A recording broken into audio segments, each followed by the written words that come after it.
career in government جاسوسی، intelligence requires an appropriate level of violence. بہادری، Pakistani commando کی ایک ایسی داستان جو دشمن کے گھر میں گھس کر اپنے وطن کے خلاف ہونے والی سازشوں کو ناکام بناتا رہا۔ غازی۔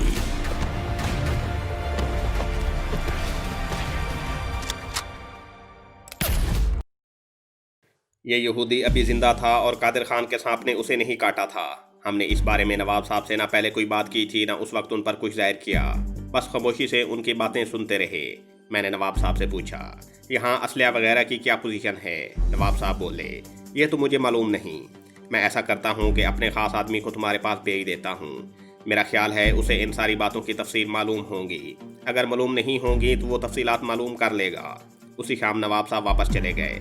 ان کے جاتے ہی میں نے قادر خان سے کہا، قادر بھائی، تمہارے سانپ نے تو اپنا کام نہیں دکھایا، یہودی انسٹرکٹر ابھی تک زندہ ہے۔ قادر خان بولا، مجھے یقین ہے کہ سانپ اس یہودی کے پیچھے لگا ہوا ہے، ہو سکتا ہے کچھ وقت لگ جائے، لیکن اگر سانپ ابھی تک زندہ ہے تو اس یہودی کو زندہ نہیں چھوڑے گا۔ دوسرے روز شام کے وقت نواب صاحب کا خاص آدمی آ گیا، درمیانی عمر کا آدمی تھا، بڑی گرم جوشی سے ملا، چائے تیار تھی، ہم کاٹیج کے عقبی برآمدے میں بیٹھ کر چائے پینے اور باتیں کرنے لگے۔ اس آدمی کا نام احمد میاں تھا۔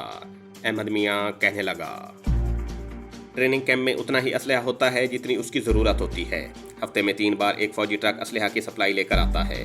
اس وقت وہاں صرف 7 لڑکیاں ہیں، 4 لڑکیاں جلندھر اور امرتسر کی ہیں، 3 لڑکیاں امبالہ کی ہیں۔ یہ اونچی سوسائٹی کی طوائفیں ہیں جن کا کام اعلیٰ سرکاری افسروں کا جی لبھا کر اپنے ایجنٹوں کو ٹھیکوں وغیرہ کا کام دلوانا ہوتا ہے۔ اس کے عوض وہ ٹھیکیداروں سے کمیشن وصول کرتی ہیں۔ یہ پڑھی لکھی اور فیشنیبل لڑکیاں ہیں۔ میں نے پوچھا، کیمپ میں ان کی رہائش کا کیا انتظام ہے؟ احمد میاں نے جواب دیا، یہ ٹریننگ کیمپ ان کی ضروریات کو سامنے رکھ کر بنایا گیا ہے۔ جنگل کی پہاڑیوں میں گھرا ہوا یہ کیمپ آمنے سامنے 3 بیرکوں پر مشتمل ہے۔ ایک بیرک میں یہ ساری لڑکیاں رہتی ہیں۔ بھارت کی سرکار نے رہا کہ پاکستان دشمن منصوبوں کی خاطر ان پیشہ ور طوائفوں کو بھاری رقم پیشگی دے کر ملازم رکھا ہے۔ جب انہیں پاکستان میں تخریب کاری اور جاسوسی کے لیے اسمگل کیا جائے گا تو انہیں اسلام آباد کے بھارتی سفارت خانے سے بھی روزانہ کافی رقم ملا کرے گی، اور انہیں اجازت ہوگی کہ اس کے علاوہ وہ جتنا چاہیں خرچ کریں، اور انہیں اس بات کی بھی ضمانت دی گئی ہے کہ ان سے ایسا کوئی کام نہیں لیا جائے گا جس میں ان کی جان کو خطرہ ہو۔ اگر ضرورت پڑی تو وہ کسی خاص جگہ پر صرف بم رکھ کر آ جائیں گی، جو کوئی مشکل کام نہیں ہے۔ زیادہ تر ان کا کام اونچی سوسائٹی میں گھل مل کر پاکستان کے بعض فوجی راز معلوم کرنا ہوگا۔ میں نے قادر خان سے کہا، قادر بھائی، یہ عورتیں پاکستان کے لیے شدید خطرے کا باعث بن سکتی ہیں، انہیں پاکستان پہنچنے سے پہلے ہی اسی جنگل میں ختم کرنا ہوگا۔ قادر خان بولا، ایسا ہی کریں گے، تم فکر نہ کرو۔ اس کے بعد قادر خان نے احمد میاں سے کچھ مزید ضروری معلومات حاصل کیں اور اسے واپس مراد آباد بھیج دیا۔ اب ہم ساتھ جوڑ کر بیٹھ گئے کہ ہمیں کیا حکمت عملی اختیار کرنی ہوگی۔ تو قادر خان کہنے لگا، ہمارے پاس وہ خاص سانپ بھی نہیں ہیں، اگر ہوتے تو ہم ان کی مدد سے ان پاکستان دشمن عورتوں کو یہودی انسٹرکٹر سمیت ہمیشہ کی نیند سلا سکتے تھے۔ اب ہمیں کوئی دوسری اسکیم سوچنی پڑے گی۔ میں نے کہا، ہمیں یہ پوائنٹ پیش نظر رکھنا ہوگا کہ ہمارا مشن صرف ان لڑکیوں کو ہلاک کرنا ہی نہیں ہے، بلکہ اصل مشن یہ ہے کہ ان کی ہلاکت سے اس قدر دہشت پیدا ہو جائے کہ آئندہ بھارت کی کوئی عورت تخریب کاری یا جاسوسی کے مشن پر پاکستان جانے کے لیے تیار نہ ہو۔ یہی سب سے اہم بات ہے۔ قادر خان بولا، یہی سوچنے کی بات ہے۔ سورج غروب ہو رہا تھا، ہم نہر کی طرف نکل گئے، نہر کنارے دور تک چلتے گئے، سوچ بھی رہے تھے، کوئی سکیم ذہن میں نہیں آ رہی تھی۔ پیشہ ور لڑکیوں کی ٹریننگ شروع ہو چکی تھی، اس بات کا امکان تھا کہ 15-20 دن کی ٹریننگ کے بعد انہیں پاکستان اسمگل کر دیا جائے گا۔ ایک بار وہ پاکستان اسمگل ہو گئیں تو پھر ان کا پیچھا کرنا اور ایک ایک کو تلاش کر کے انہیں ہلاک کرنا مشکل کام تھا۔ دن کی روشنی آہستہ آہستہ پھیکی پڑ رہی تھی، ہم زیادہ تر خاموش تھے، دونوں گہری سوچ میں گم تھے۔ نہر نہ چھوٹی تھی نہ زیادہ بڑی تھی، پانی مٹیالے رنگ کا تھا جو بڑی خاموشی سے بہہ رہا تھا۔ چلتے چلتے ہم ایک پل پر پہنچ کر رک گئے، نہر اس پل کے نیچے سے گزرتی تھی۔ تو قادر خان بولا، میرا خیال ہے ہمیں واپس چلنا چاہیے، شام کا اندھیرا ہو گیا تو جنگلی درندوں کا خطرہ ہوگا۔ میں نے کوئی جواب نہ دیا، ہم دونوں واپس مڑ گئے۔ ابھی ہم چند قدم ہی چلے تھے کہ اچانک قادر خان رک گیا، وہ ادھر ادھر زمین پر دیکھنے لگا، میں بھی ٹھہر گیا۔ میں نے دیکھا کہ قادر خان جھک کر نہر کنارے جو گھاس اگی ہوئی تھی اس کو دیکھ رہا تھا اور سانس اوپر کھینچ کر کچھ سونگھنے کی کوشش کر رہا تھا۔ میں نے پوچھا، قادر بھائی کیا بات ہے؟ وہ دھیمی آواز میں بولا، اونچا مت بولو، مجھے سانپ کی بو محسوس ہو رہی ہے۔ کون سا سانپ؟ میں نے پوچھا تو وہ بولا، بولو مت، ابھی بتاتا ہوں، تم پیچھے ہٹ کر کھڑے ہو جاؤ۔ اس نے درخت کی ٹہنی توڑ کر اپنے ہاتھ میں پکڑ لی۔ میں پیچھے ہٹ گیا۔ قادر خان ایک جھاڑی کی طرف دبے پاؤں بڑھا۔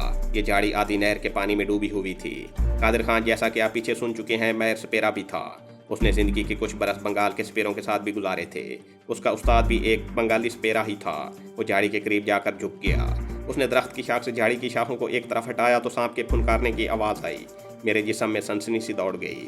میں ٹک ٹکی باندھے جھاڑی کو دیکھ رہا تھا۔ قادر خان نے چھڑی پیچھے کر لی۔ دوسری بار چھڑی یعنی درخت کی شاخ کو جھاڑی میں ڈالا تو جھاڑی میں سے ایک چھوٹا سا سانپ اچھل کر باہر آ گیا اور منہ کھول کر قادر خان کی طرف دیکھتے ہوئے پھنکار مارنے لگا۔ قادر خان ذرا نہ گھبرایا۔ اس نے شاخ کو سانپ کے منہ کے سامنے لے جا کر دائیں بائیں ہلانا شروع کیا تو سانپ بھی اپنی گردن کو دائیں بائیں ہلانے لگا۔ پھر اچانک قادر خان نے درخت کی شاخ سانپ کی گردن پر رکھ کر اسے وہیں دبوچ لیا۔ اب منظر یہ بن گیا تھا کہ قادر خان نے درخت کی شاخ سے سانپ کی گردن کو دبا رکھا تھا اور سانپ کے بدن کا نچلا حصہ شاخ کی چھڑی سے بے چین ہو کر بار بار لپٹ رہا تھا۔ سانپ کے حلق سے عجیب عجیب قسم کی آوازیں نکل رہی تھیں۔ میرے دیکھتے دیکھتے قادر خان نے سانپ کو گردن سے پکڑ کر اٹھا لیا۔ سانپ کی گردن قادر خان کی گرفت میں تھی اور وہ جلیبی کی طرح قادر خان کی کلائی سے لپٹا ہوا تھا۔ قادر خان نے سانپ کی طرف دیکھتے ہوئے کہا، حیدر علی، تم نے اس سانپ کو پہچانا نہیں۔ یہ وہی سانپ ہے جو یہودی انسٹرکٹر جوزف کے جسم کی بو پر اس کی تلاش میں نکلا تھا۔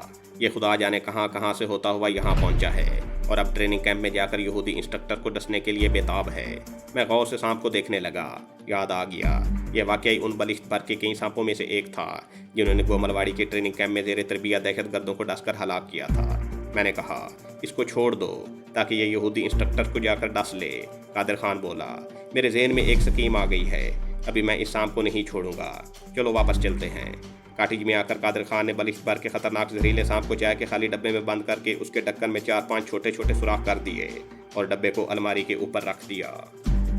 میں نے قادر خان سے پوچھا، کیا ہمیں ایک بار پھر سپیرے بن کر ٹریننگ کیمپ جانا ہوگا؟ قادر خان میرے ذہن کی بات کو سمجھ گیا تھا اور کہنے لگا، نہیں، اس دفعہ ہم ایک دوسرے روپ میں جائیں گے۔ سپیرے اس لیے نہیں بن سکتے کہ ہمارے پاس صرف ایک ہی سانپ ہے۔ دوسری اہم بات یہ ہے کہ ساتوں کی ساتوں لڑکیاں انگریزی پڑھی لکھی لڑکیاں ہیں، ان پر سپیروں کا اتنا اثر نہیں ہوگا، تو پھر دوسرا کون سا بھیس بدل کر جائیں گے؟ میرے سوال پر قادر خان بولا، تم نے ایک بار بتایا تھا کہ تم ہندی زبان لکھ پڑھ لیتے ہو، تمہیں ہندوؤں کی مقدس کتابوں یعنی ویدوں اور پرانوں کے اشلوک بھی زبانی یاد ہیں، اور تم تھوڑی بہت سنسکرت بھی جانتے ہو۔ میں نے کہا، ہاں، میں نے ٹھیک بتایا تھا۔ قادر خان کہنے لگا، تو پھر اس بار ہم سادھو سنیاسی بن کر جائیں گے۔ ہندو لوگ اور خاص طور پر ہندو عورتیں خواہ وہ ان پڑھ ہوں یا پڑھی لکھی ہوں، بہت ضعیف الاعتقاد ہوتی ہیں۔ ہر ہندو کا عقیدہ ہے کہ وہ مرنے کے بعد کسی نئے جسم میں جنم لیتا ہے۔ یہ جسم انسان کا بھی ہو سکتا ہے اور یہ جسم کتے، بلی، سانپ، بچھو کا بھی ہو سکتا ہے۔ اس کو آواگون کہتے ہیں۔ سپیروں سے تو یہ لوگ اس لیے ڈرتے ہیں کہ کہیں وہ ان کے پیچھے کوئی سانپ نہ لگا دیں، لیکن سادھو جوگی سے انہیں یہ خوف ہوتا ہے کہ اگر کسی جوگی سنیاسی یا سادھو نے انہیں بد دعا دے دی تو ان کا اگلا جنم کہیں سانپ، ناگن، کتے، بلی یا بچھو کا نہ ہو جائے اور وہ مرنے کے بعد سانپ، کتے، بلی کی شکل میں نہ پیدا ہو جائیں۔ ہم ان عورتوں کی سب سے کمزور رگ پر حملہ کریں گے اور اس اٹیک کے لیے ہمارا سادھو جوگی بننا ضروری ہے۔ میں نے پوچھا، لیکن اس کے لیے سانپ کو پکڑ کر ڈبے میں بند کرنے کی کیا ضرورت ہے؟ قادر خان نے مسکراتے ہوئے کہا، یہ وقت آنے پر تمہیں خود بخود معلوم ہو جائے گا۔ میں صبح مراد آباد جا رہا ہوں، تم یہیں ٹھہرو گے۔ میں مراد آباد سے وہ چیزیں خرید کر لاؤں گا جن کی ہمیں اس مشن میں ضرورت پڑے گی۔ قادر خان کا منصوبہ کچھ میری سمجھ میں آ گیا تھا، کچھ نہیں آیا تھا۔ مجھے اس منصوبے کی کامیابی کا 100% یقین نہیں تھا، لیکن میں نے اعتراض اس لیے نہ کیا کہ دوسرا کوئی راستہ نہیں تھا، دوسرا کوئی طریقہ کار ذہن میں بھی نہیں آ رہا تھا۔ قادر خان اگلے دن مراد آباد روانہ ہو گیا۔ وہ وہاں 2 دن لگا کر واپس آیا تو اس کے ہاتھ میں چمڑے کا ایک اٹیچی کیس تھا۔ اس نے مجھے اٹیچی کیس کھول کر دکھایا۔ اس میں وہ تمام اشیاء موجود تھی جن کی ہمیں اس مشن میں ضرورت تھی۔ تو وہ کہنے لگا، میں نے نواب صاحب کو ساری اسکیم بتا دی ہے، انہوں نے مجھے صرف ایک ہی ہدایت کی ہے کہ اس بارے میں انتہائی رازداری سے کام لیا جائے۔ یہاں کاٹیج میں جو ان کا پرانا بوڑھا ملازم کام کر رہا ہے وہ اسے بھی اپنا آدمی بھیج کر کچھ دنوں کے لیے واپس مراد آباد بلا رہے ہیں تاکہ ہم خفیہ رہ کر اپنے مشن پر کام کر سکیں۔ قادر خان نے اٹیچی کیس میں سے ایک طے کیا ہوا کاغذ نکال کر کھولا اور میرے سامنے رکھ دیا۔ اس پر پینسل کی آڑی ترچھی لکیروں سے ایک نقشہ بنا ہوا تھا اور وہ کہنے لگا، یہ سمبل کے ٹریننگ کیمپ کا نقشہ ہے۔ نواب صاحب نے اپنے خاص جاسوس کی مدد سے یہ نقشہ خود تیار کیا ہے۔ وہ ہمارے ساتھ کسی بھی آدمی کو بطور گائیڈ نہیں بھیجنا چاہتے۔